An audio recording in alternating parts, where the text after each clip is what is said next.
I'm Kelly Carnevale. I teach second grade and fifth grade ELD here at Almonica.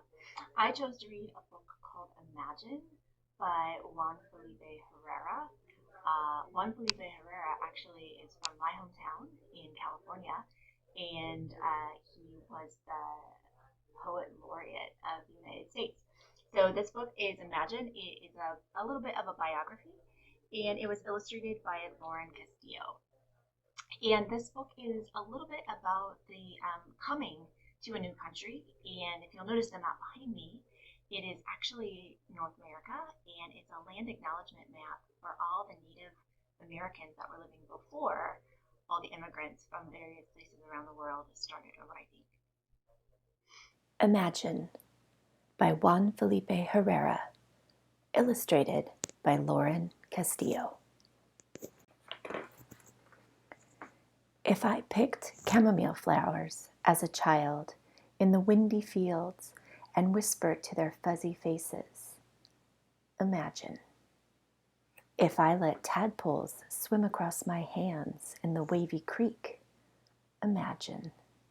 If I jumped up high into my papi's army truck and left our village of farm workers and waved adios to my amiguitos, imagine.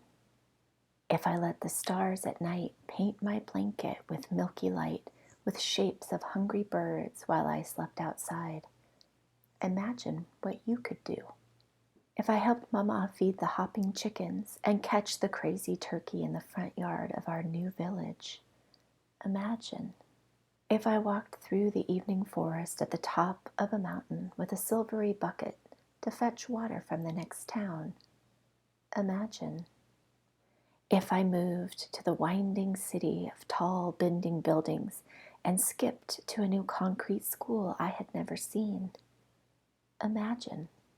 If I opened my classroom's wooden door not knowing how to read or speak in English, imagine. If I practiced spelling words in English by saying them in Spanish, like pencil for pencil, imagine.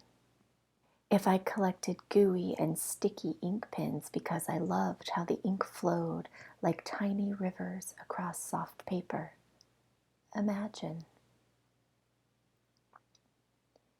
If I grabbed a handful of words I had never heard and sprinkled them over a paragraph so I could write a magnificent story, imagine. If I stood up in a school far away from where I lived and sang for the first time in front of class, imagine. If I started to write a poem on a skinny paper pad after school as I walked on the wide sidewalk and then finished it when I got home, imagine. If I picked up my honey-colored guitar and called out my poem every day until it turned into a song, imagine.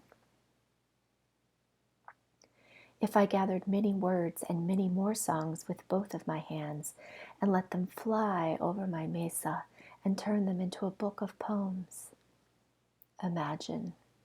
If I stood up wearing a robe in front of my familia and many more on the high steps of the Library of Congress in Washington, D.C., and read out loud and signed my poetry book like this, Poet Laureate of the United States of America, imagine what you could do.